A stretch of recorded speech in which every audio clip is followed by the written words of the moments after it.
excited to introduce Gian. So she is going to talk about Eternity. Woo!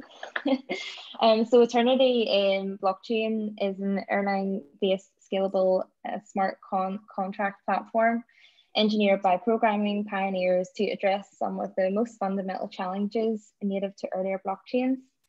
And Gian, our speaker today, is a technology geek, innovator, keynote speaker, community builder, and holds a bachelor degree in science from National Institute of Technology. And what's that? It's Tripoli. I'm really bad at pronouncing this. Tripoli? Can you? Trichy. Yeah, NIT That's it. Tiruchirappalli. That's fine. It's a very, very local name, so I can understand. And Gan is currently associated with Wiley NXT as a product manager, emerging technologies. And she is also a fellow alumni of Women Code and started Women Code blockchain community. And she harnesses her knowledge by sharing it with others by conducting live events like webinars, workshops, and through online channels like tutorials, social media posts, etc. And she has conducted several meetups on machine learning, blockchain, and various other emerging technology topics, including recent meetup at the International Open UP Summit on GPT-3. So that's awesome. We can't wait to pass it on over to you now, Gian. So yeah.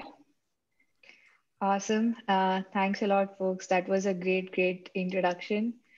Let me just share my screen. I pretty much use the same creatives developed by Women in Code because I was too lazy to develop my own as the opening page. But as Sapphire has already beautifully introduced me, I don't think I need to go further. Probably I'll drop in my LinkedIn link a little bit later if you're interested to connect with me eventually. Let's get started without further ado. In today's talk, my idea is to give a brief introduction to blockchain. This is for those who are fairly beginners or just want to refresh your basics. It's gonna be for probably less than 15 minutes. And then I'll talk to you about eternity because, of course, that's the whole agenda, right? Have you met eternity?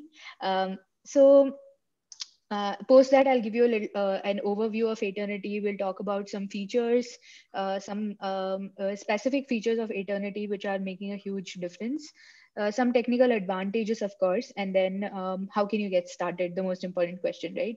All of this information is going to be great, but what can actually you do and how can you get started? So we'll take a look at that as well. Throughout today's talk, since this is a fairly new blockchain out there in the world, if you have any questions, feel free to drop in the comment section or in the chat box, in the Q&A box, wherever you feel like.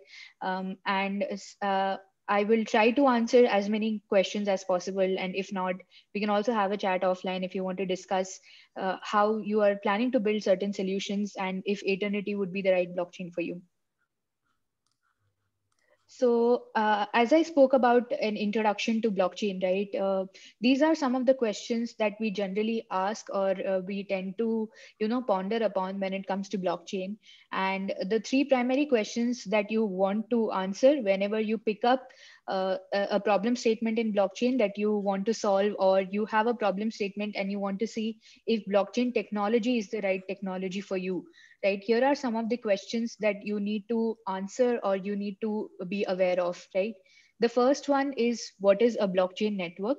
What is the network actually made up of? What does it consist?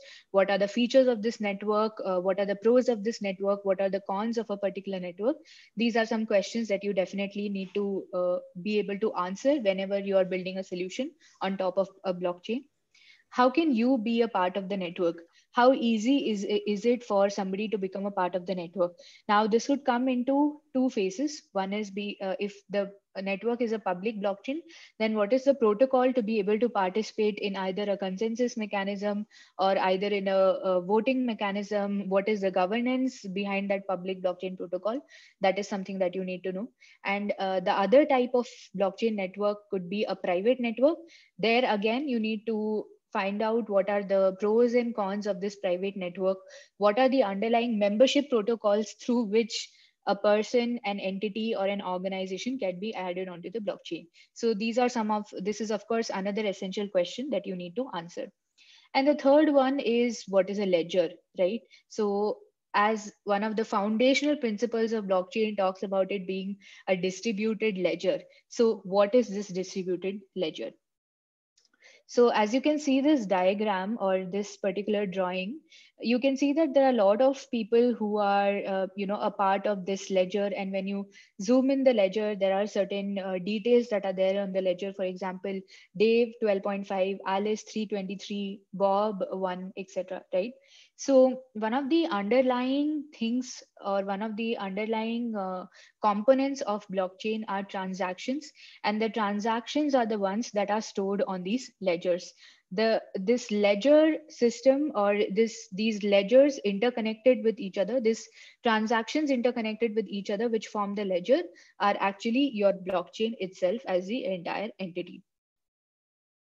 So having overloaded you with so much information in the previous slide, now let's go step by step and take a look at, what are the different features of blockchain, what is actually a blockchain, and what are the different components that are involved. So what is a blockchain, right? A blockchain is nothing but a decentralized database, right? There is no central entity that is controlling your information. And what does this database contain? This decentralized database contain? This decentralized database contains information about transactions. Now, this information could vary based on your use case, or it could be standard for a particular blockchain framework, right? But the core information that is present in this particular database are transactions.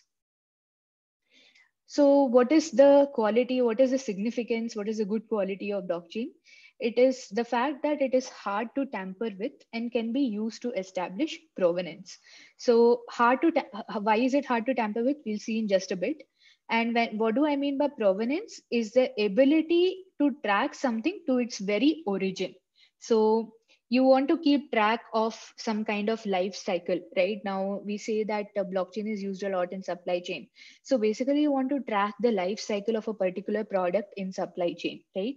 That means you want to understand if the current state of this product is X, where did the product start? What was the origin of that product? And how did it reach X?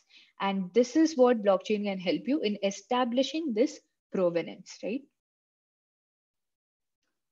So continuing what is blockchain, and playing a little bit around the terminologies, right? Blockchain consists of a set of transactions. With this, we already know. The transactions are clubbed together and combined into one block. These blocks are connected to each other, similar to linked lists. If you are from a programming background, you know about this. If you know about this data structure called linked lists, where a list is created and the elements are linked to each other. Similar to that, in a blockchain, the blocks are linked to each other using cryptographic hashes. And each of these blocks contains a set of transactions. It's also termed as distributed ledger technology. Now, let's talk a little bit about both of these words, right? Distributed and ledger. So what is distributed? The term distributed comes into picture because the ledger, which contains all the information of the transaction, is present with everyone who's a part of the underlying blockchain network. So if you see the previous, any of these previous images, you see that these are all the people who are a part of the network. Now, similar to how all of us, when we go online, we become a part of internet, the World Wide Web, essentially, right? We become a part of this network. And the same thing happens when you join a particular blockchain network. You become a part of it and you get connected to everybody else who's a part of that network. And the members, also known as peers or nodes, who are a part of the network, can perform these transactions with each other using the underlying protocol of that particular blockchain framework. And this ledger that we talk about, which contains all the information of the transactions, will be present with everybody, and it gets updated real time. As in when any transaction is happening in the blockchain, the ledger gets updated. And that is why, because it is present with everybody, it is known as a distributed ledger. it is open source and immutable. So many of you might have a confusion between public blockchain and private blockchain networks, right? So if you think about public blockchain and private blockchain, in fact, most of the code or most of the frameworks which are implementing either of these kind of blockchains are open source in nature. What that means is you can clone the code and you can build your own applications on top of that code. So that is one of the biggest positives of this technology itself, right? That it is open source and it is immutable. Let's go to the immutability part in just a bit. But one of the biggest positives of blockchain itself is that it is open source. That means different types of frameworks, be it Eternity, be it Ethereum, be it Hyperledger Fabric, be it Corda, all of these technologies are available for the public to contribute and give back to.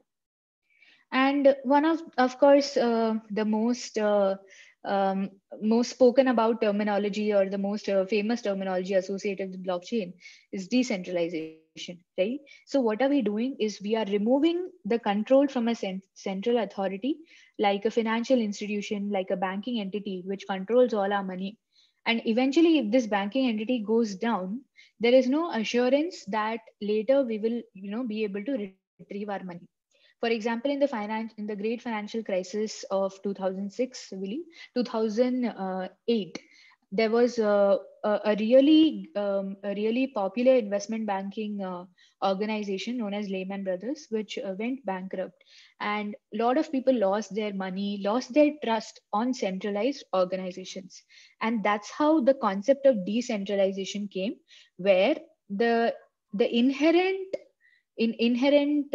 quality of this particular decentralization is that it is a democracy, that everybody agrees to a particular protocol, to a particular way of working, and then things move much faster than there being a bottleneck due to a centralized agency.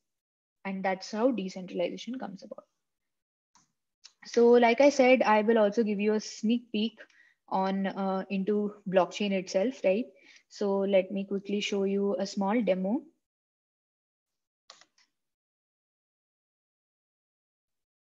So I'll also share this link sometime later eventually, or let me just share it on chat before I forget. So here is a very cool link where you can kind of go and practice a lot of, basics of blockchain. Just play around, take a look at what is what. So if you go to the block, you will notice the details of what a block in a blockchain looks like.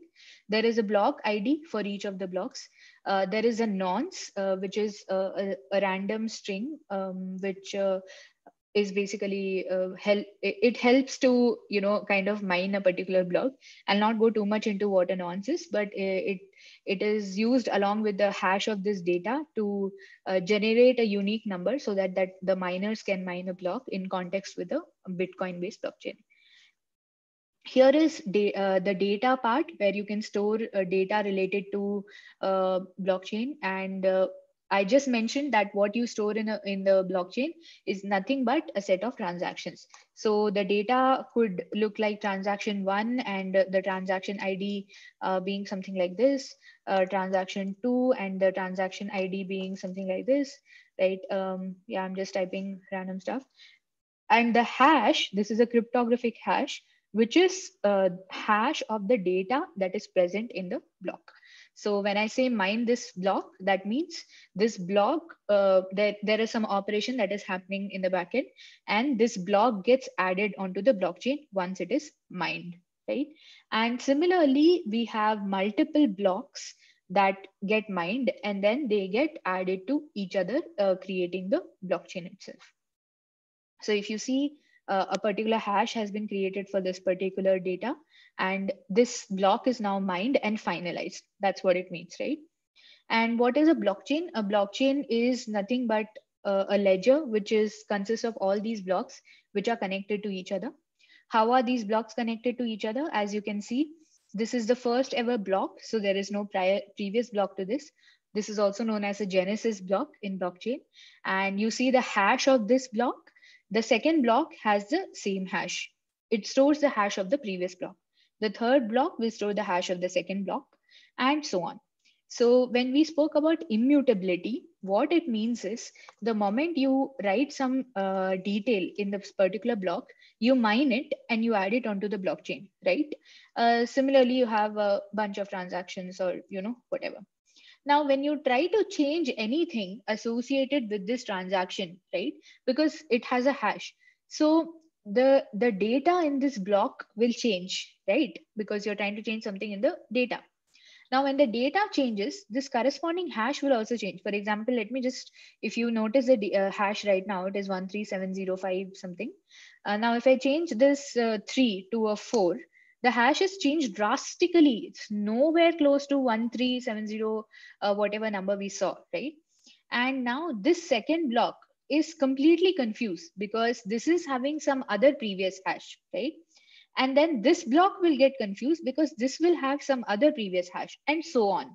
So the longer your blockchain is, the harder it is to tamper with the information that is there in the blockchain, because simply because the information is locked by a cryptographic hash. So the moment you try to make any changes in the blockchain, it will reflect, or it will create a ripple effect, a dominoes effect across all the blocks, thereby creating a red flag that somebody is trying to tamper with information.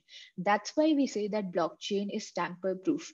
We ideally should not be saying it is immutable. It's wrong.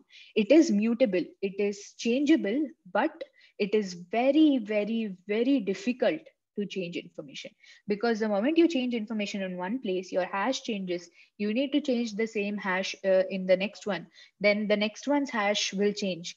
So you need to change in the next one, then you need to change in the next one, right? And you can imagine millions of transactions happen on blockchain frameworks.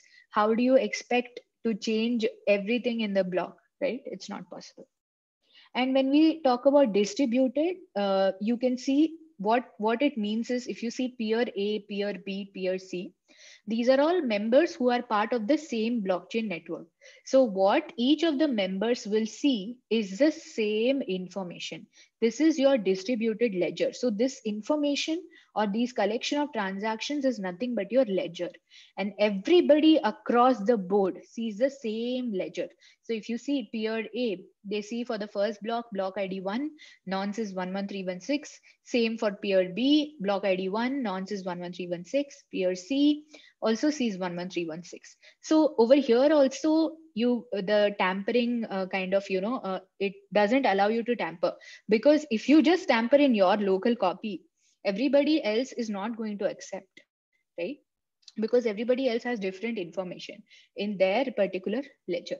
And this also kind of helps keep it tamper proof. So these are the two, these are some of the, examples that I can share.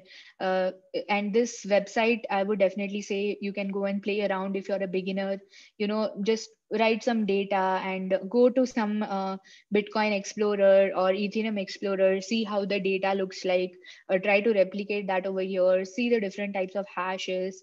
There's also a hash tab, particularly where you can try out writing different types of data and see how the hashes compare with each other, etc. So just some research work for you to do. So that was pretty much it from an introduction to blockchain subject that I wanted to cover. And now let's dive a little bit into the actual topic itself. So I'll come back to my dialogue again. But one of the things that we see in today's world or in today's time is that every blockchain framework that you look at, or every blockchain solution that you look at, and you want to use a blockchain framework behind that, there are certain issues with different frameworks, right? Now, for example, Ethereum, right? Ethereum is extremely popular and is being used across the board for various by people for various hackathons, trying to build various solutions on top of Ethereum, right? But it is one of the things researchers are also continuously working on, is trying to make it more and more scalable. How do you make Ethereum more scalable, right? That is a question that everybody's facing. The second is, so in general, for a blockchain platform, what is the scalability that the platform can achieve. It is really important to understand that. The second and one of another important criteria to build a blockchain solution is security, right? So one form of security that already comes to you inbuilt is this tamper proofness, right? Where you have data which is sealed by a cryptographic hash, and hence it is difficult to tamper with the data. So that automatically gives you one layer of security, but that is just data security, right? What about contract security? What about security of transactions, right? At the underlying core, transactions are your basic component, rather the core component of your blockchain. What about security with respect to transactions? Because there have been a lot of attacks on various types of blockchains where hackers have taken in millions and millions of dollars worth of funds. So you want to ensure that you are using a blockchain framework, you're using a network which is robust and offers high security. Decentralization, because a lot of us are looking at blockchain as not just a technology, but a technology that can harness the power of decentralization and truly bring across a sense of equality, or a sense of in the DeFi case, probably a sense of financial freedom for many people across the globe who are dependent on centralized agencies like financial institutions, corrupt governments, or even third party centralized agencies who are right up there in in corruption and in fraud, whatnot, right? And it is very easy to trick people, especially if a centralized agency is involved, and you never know what can happen at any point in time. So that is how blockchain actually started, with the idea of bringing in a decentralized finance model. Of course, it has now expanded to more than finance, more than decentralized finance. It has gone into all possible domains where people are finding solutions. People are trying to see how they can solve their real-time problems using this technology. But the conclusion of all this is you truly want your blockchain solution to be decentralized, right? You don't want the solution to be centralized in any manner. You don't want it to be controlled by a few entities who can change the entire game. That's not something that you want. So being able to achieve all these three is actually, or rather the inability to achieve all these three in a blockchain solution is also known as a blockchain trilemma. So they say that when you are choosing a blockchain platform, there is always a trilemma, because you are not sure which two of these three features do you want to pick. Now, the platform that I'm going to talk about heavily focuses on scalability and security. And because it is a public blockchain, and I wouldn't say follows the model of Ethereum, but for those who are familiar with Ethereum and have worked with Ethereum, you would know that Ethereum is truly decentralized and is not controlled by any single entity. So it because Eternity is one of the platforms that came up. The founder of Eternity truly believes that it can be one of the game changer platforms which can address the blockchain trilemma, and that's how the platform was built. The different features, as I will talk about it, you will see how all of them add up to this kind of, we'll pivot and come back to this point as you will notice. So yeah, so finally we have arrived to an answer to the actual question. Have you met Eternity? Now you have. So what is Eternity? Before describing the technical details of Eternity, one of the founders of Eternity is Yanislaw Malaho. He is a visionary in the space of blockchain, and my journey in Eternity personally started by listening to his podcast, listening to his thoughts on blockchain and decentralization, etc. And he was at one point in time in 2013 also known as the godfather of Ethereum. Visualized this platform, Eternity, because he primarily wanted to solve the scalability issues that arose with Ethereum. And as the idea progressed, it became this, beautiful blockchain network or platform in itself. So what is Eternity? Eternity blockchain is an open source development platform for advanced blockchain applications, and of course, which can be used by millions and millions of users. What that simply means is that it is an open source platform which is highly scalable. It is an Erlang based scalable smart contract platform. I'll just talk to you about what is an Erlang based smart contract platform. And the primary reason, as I mentioned, for the foundation of Eternity is based on the fact that there are fundamental issues in blockchain scalability. And when I say issues, it not only means the transaction time, but it also means the way the amount of transactions that you can do in the transaction throughput, the security that is associated with the smart contracts that you can write on that platform, etc. Right? So what is, as we mentioned here, that Eternity uses an Erlang-based scalable smart contracts.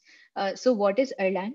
Erlang is a runtime system which is particularly designed for systems with these traits. So Erlang-based systems are functional programming languages. So the programming language that is used to program the smart contracts in Eternity is known as Sophia. Sophia. I will share in a bit with you more about Sophia. So Sophia is a functional programming language. So it's not like your other scripting languages, but it's a functional programming language where you have, and because it is Erlang based, it gives you all of these added capabilities that make it ideal to interact with the system level, basically interact with the system at a very machine level. That's what I meant. So an Erlang runtime system is designed specifically for distributed solutions. It is fault tolerant to an extent that you don't have to worry about, ensuring that you have specific fault tolerant mechanisms in place. Because the moment you design your Sophia smart contracts, it will automatically have certain inbuilt characteristics which will make it fault tolerant. It is soft real time. It is HA capable, that is highly available, right? You can run non-stop applications. And there is hot swapping, where code can be changed without stopping a particular system. So if you think about interpreters, right? For example, Python, which is a programming language, it is an interpreter based system. So what happens is the moment you find a fault in a particular line, it just stops, the system just stops, right? And that's where these kind of Erlang based functional languages have an advantage, where you can do some hot swapping without stopping the entire system, right? So this is what it means to have an Erlang based smart contract system. Now that I have spoken a little bit about, given just an introduction to Eternity, of course, all of it mostly lies on, what are the different features that Eternity offers, right? And when I say that it is a good blockchain framework for you to experiment with, then I need to show some proof as to why, right? And here I have created the overview of Eternity in two parts. But I have primarily focused on some features which will be useful for folks who are trying to understand what is the differentiator that Eternity offers. And the first three features that you see here are the Sophia smart contracts. Sophia is the Erlang-based smart contract language, which is used for writing smart contracts.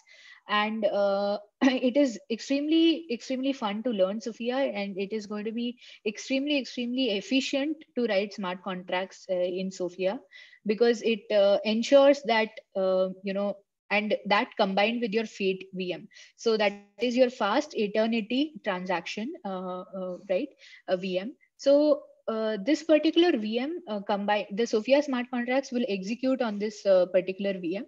And what happens is this particular VM allows you, this fast VM allows you to run smart contracts with some inbuilt security checks. So this VM is fairly much, so if you know, VM is a virtual machine, and Ethereum virtual machine is on top of which the Ethereum smart contracts run, similar to which your Fate VM is the one on which your Sophia smart contracts run.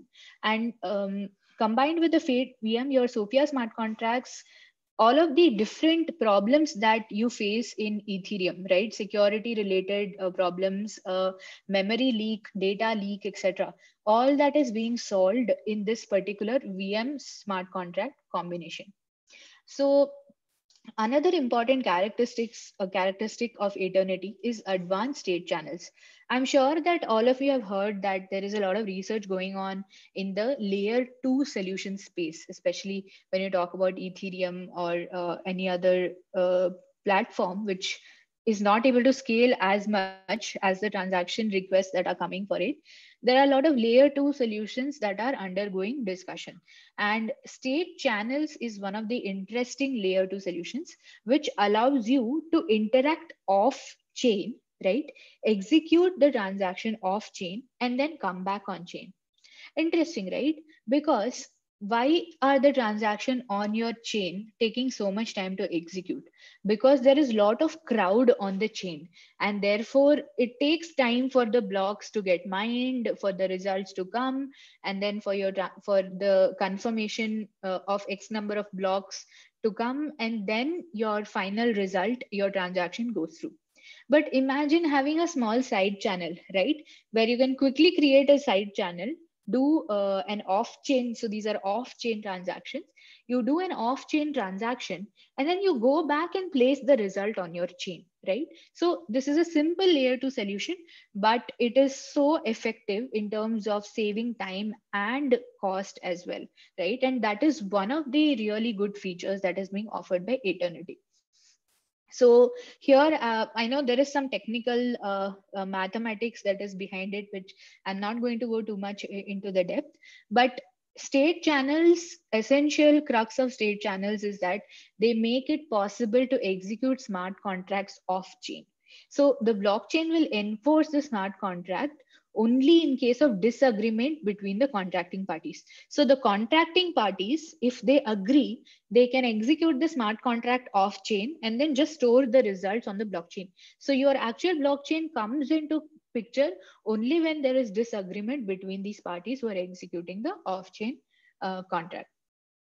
So as you can see, how the state chains work under the hood is they allow the entities to communicate with each other with the goal of collectively computing a function f, right? And this function could be like send 0.1 coins every minute, or it could be a decentralized exchange in itself, right? And it could be any function basically. If you think about state channels, right? State channels are meant to execute some kind of functions. Now, in our case, in a blockchain framework case like Eternity, these functions are represented by smart contracts, which contain some kind of business logic, right? And as we know, smart contracts themselves are similar to legal contracts, where you write some logic and bind parties to that particular logic, right? So, like I already mentioned about the Fate VM, right? So your fast Eternity transaction VM solves some fundamental problems that programmers run into when coding for Ethereum. For example, your integer overflow, your weak type checking, poor data flow, memory leaks, etc. Right? So some of these are fixed in this VM, where it checks all the arithmetic operations to ensure that the right meaning has been, retained. And in EVM, so one of the primary differences is in EVM, contracts are not typed, right? When you're calling a particular function, it will try to find which function you wanted to use by looking at the data that you have sent in the code. But in Fate, you have actual functions, and functions have the types. Like I said, because the underlying programming language that we're going to use is a functional programming language. So each function has its own types, and the function call has to match the function types. So it's not arbitrary, like how EVM is searching for a particular based on the kind of data that you have sent, it is trying to find the function itself. Here you need to map the function to the function type, and when you make the function call, it will search for that specific function. So Fate ultimately makes a safer coding platform for smart contracts. Now here are a couple of more features that Eternity offers, and some of these I'm sure you might have already heard. I don't know if you're familiar with oracles, but the oracle feature has been a lot in demand these days. Even Corda uses oracles. So oracles are nothing but your third-party source of information that you trust. So basically now you have some information on the blockchain, right? And each of these blockchain networks are different. So you have Ethereum, you have Hyperledger, you have Eternity, you have Algorand, you have Corda, right? But you want to verify information from a single source of truth. For example, if you want to verify that who was the winner of the FIFA World Cup, whichever happened recently, I don't know, is it 2018 probably, 2018 or 2018, I think 2018 or 2019. So you want to know who is the winner, right? Now the single source of truth that you trust is this website FIFA.com, for example, which everybody in the globe, everybody in the world trusts whatever FIFA.com puts up, whoever they put up as a winner. So what you want is, you want your blockchain to interact with the single source of truth, which is a third party, and you trust that third party and you verify that information. Now, these kind of third party sources of information that you trust, these are oracles. So the oracle can submit the information to your blockchain. Then this particular information can be used in your blockchain logic to verify some kind of and some conditions that you have written in your smart contracts, or to ensure that your business logic is running smoothly, right? You need some external information. That's where you use oracles. So it's really cool that Eternity is able to plug in the concept of oracles, because it is becoming more and more necessary to ensure that you're able to get the information or cross verify the information from a single source of truth which you trust. Now, unique governance and naming system, I'll not go too much into these features, but unique governance, and this is still work under progress, where there's going to be a governance AE app, which will implement some kind of mechanism, polling mechanism, where polls and votes will be registered on chain, right, with some minimal metadata associated with it. Why is this important to have a kind of governance model? Is so that as you scale, as you expand, right, you realize what kind of protocols, what kind of governance model will work the best to create the most decentralized ecosystem, right? So this is unique governance model is still under progress. There is this polling and kind of things that are going on in the backend. And of course, a naming system, also known as AENS, it is similar to your DNS. So instead of just being able to identify an entity with just a hash, right, which is what we do now, you get to have a unique naming system. So if you are familiar with Ethereum namespaces, which is also coming up, a lot recently, ENS. So it is similar to that. There is AENS. So quickly, since we have about 11 more minutes, and I want to leave at least 5 minutes for kind of Q&A, or just sharing information, saying hi, hello. But just to, kind of talk about the technical advantages of Eternity, I'll just go through some of them, and you can of course find more info on Eternity's website itself. Low on-chain fees, right? Because your consensus, your VM, and your native transaction types are highly optimized. So your on-chain fees is very low, right? And because of the type-safe VM that I spoke about and the functional smart contract language, the security standards are quite high, right? So as you already saw, some of the integer, some of the integer checks, some of the memory leaks, all of those things are being taken care of already.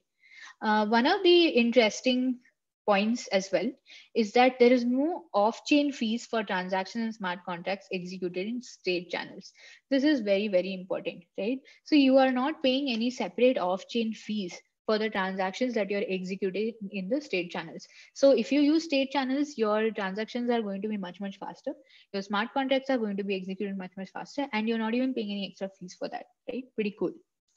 And like we said, scalability, throughput, all of these, of course, at the end of the day, numbers are important. So it is the block confirmation times are close to 3 seconds, right? And of course, there are other things, as I already spoke about, built-in oracles, then highly flexible generalized account model, private transactions, smart contracts are there. You can execute them in state channels, right? There's built-in naming system for human readable names instead of just hashes. Then within the built-in off-chain state channels, there are no scaling limits, right?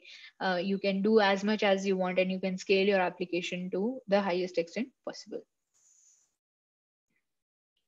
Some of the use cases that I wanted to kind of share, and of course, the webinar or the talk is never complete without showing where this technology is actually being implemented, right?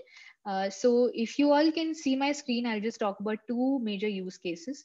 One is HyperSign, and this is this is a startup that is by a friend of mine, and what they are built, and this is built on top of Eternity. Basically, what they are building is an all-in-one authentication wallet solution for an enterprise.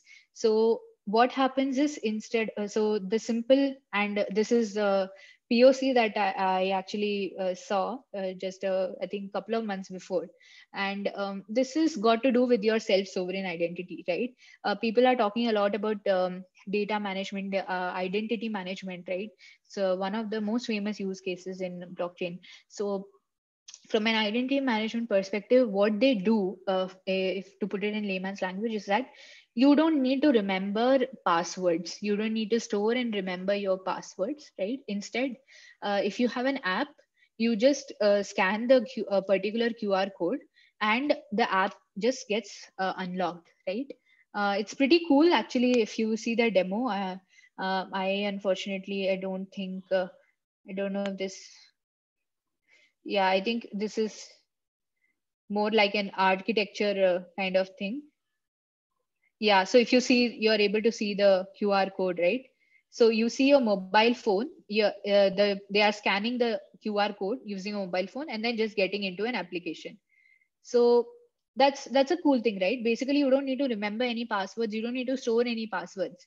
So and all of your personal data that is associated with the passwords. If your password is hacked, then it can be hacked and be used for, some noobs like me use the same password for everything, right? So if you're able to hack one password, then you can hack so many other. But yeah, I mean, this was me in the past. Having said that, now I'm so much more careful. But a lot of us tend to do that, right? Because we forget to remember our password. So being able to have a self-sovereign identity solution and a simple authentication solution, right, based on a blockchain framework, pretty cool, right? And apart from that, then there is another very cool application called Superhero. So Superhero is like your decentralized platform where you can tip others in Eternity token. Sorry. So if you see here, basically, I don't have unfortunately in my wallet, but if I had, I could actually just tip someone, right? So what that means is I can directly reward someone for their content. And this can be their content on Twitter, it can be their content on YouTube. So as content creators, what you can also do is you can create content and put it up on this decentralized medium, right? So your content could be anywhere. Your content could be on Twitter, your content could be on YouTube, your content could be on Instagram, and you just post the link to your content, right? As you can see, somebody's posted something from Twitter, I believe, and you can others have the ability to tip them. So this is a decentralized tipping platform, right? It's pretty cool, and you should definitely check out if you are either into content creation or you are looking to get into this decentralized ecosystem. It's a pretty great place to start.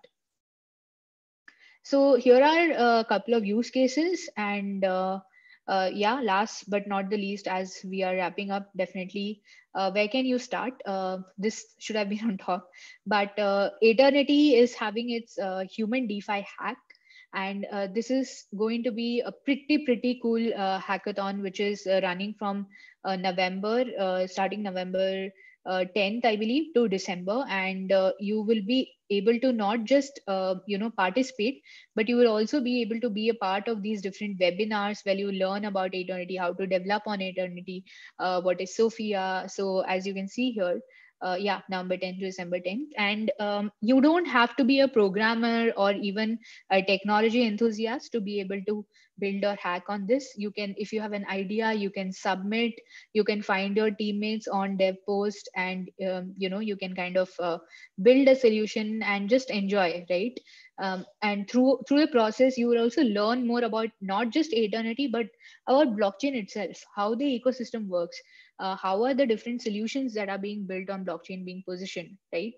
Even if you don't have an idea, that's fine. Just register for the hackathon. You'll find some teammates, just work with them, share whatever capability you have. It could be project management, could be product management, it could be marketing, it could be research, it could be development, it could be technology, right? And of course, you have some exciting prizes as well, close to $16,000, right? For best DeFi solution, community award, etc. So yeah, that is definitely, I would say, a great place to start right now. And yeah, the other place to start is definitely your eternity.com. You have lot of documentation.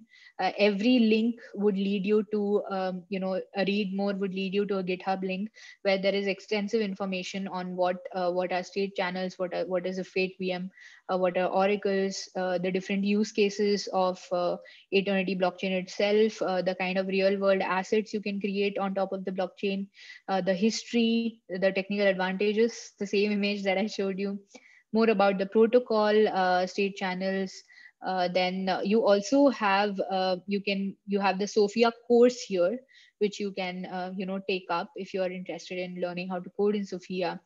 And you can try it either in the browser or you can try it locally, right? Set it up using your node and whatnot, all the developers tools. So everything is over here. And I am one of the ambassadors for Eternity, so you can definitely reach out to me in case you have an idea that you want to discuss, or you want to learn more about the technology you're interested to build, or whatever it is. Even if you just want to have a conversation, happy to kind of hang out and just say hi. Yeah. Awesome. So if there are any questions, now would be a great time to kind of pop that in. Or if it was too overwhelming, I can completely understand. There's a lot of information given in a short period of time. So if you do want to take a look at all this and then come back to me as well, feel free to reach out to me. I have shared my LinkedIn profile as well. That's probably where you'll find me the most active. And yeah, happy to take any questions, any kind of guidance on where you, if and when you want to get started in the space of blockchain as well. Happy to work with you in any way possible. Yeah. Thanks everyone, and thanks a lot, Sapphire and Naomi, for giving me this opportunity to come back and talk. Always a joy to come back to your community and speak to others. So yeah, super happy. Amazing, Gyan. Thank you so much. And it's really great to have you back. We really appreciate you come back and giving this presentation on Eternity. Especially you built blockchain track from the ground up, and it's just so good to see you return. Thank you so much. And yeah, this talk will also be recorded and uploaded to YouTube as well. So once that's available, Gyan and everyone else will let you know and post it into the Slack. Awesome, thanks. Yeah. I'm going to finish off then with a few slides. Yep, there is one question, Manjari. Yeah, I can, it's okay. So I think since we are already running over time, maybe I can take it offline because this may require a little bit more explanation than general. So yeah. Yeah. Are you sure? Yeah, sure. It's fine. Are you sure? Yeah, that's fine. You can That's answer, fine. it's okay. Yeah, I mean, so the state channels themselves are a slightly more complicated layer to solution. So it differs from protocol or frameworks to framework. So in Eternity, let me just share with you if I can on my screen.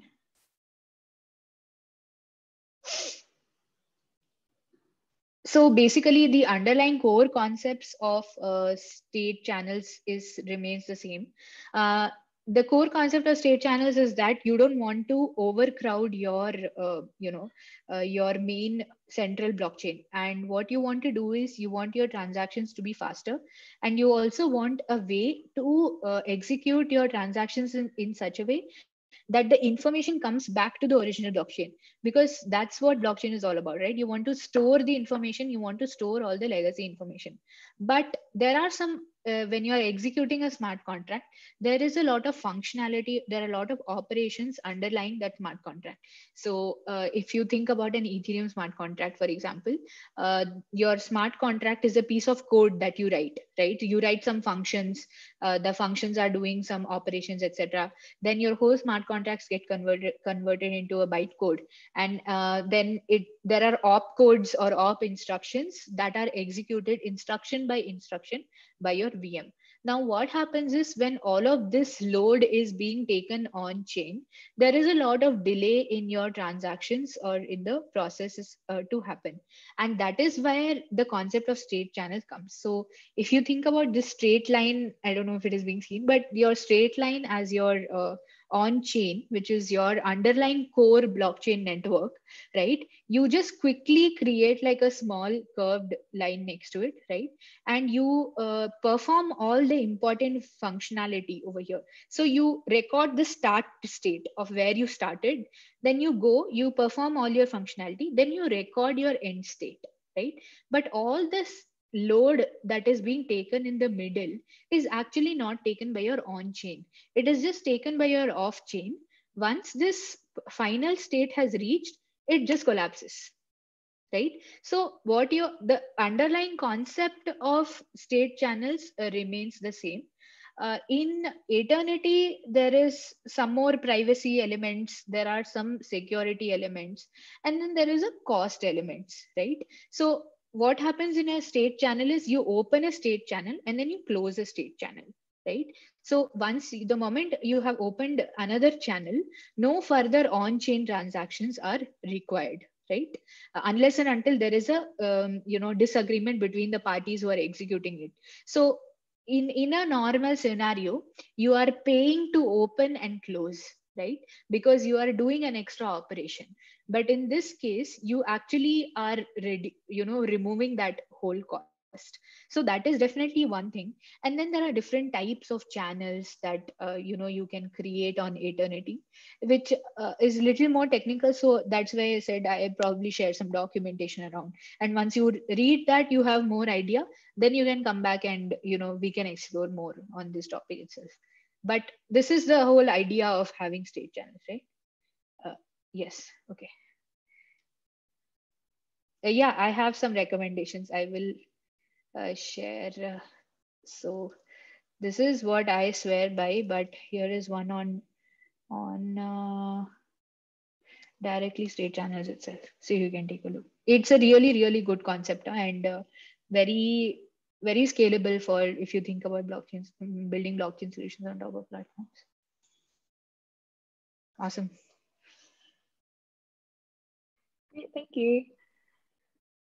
I'll quickly share the closing slides then.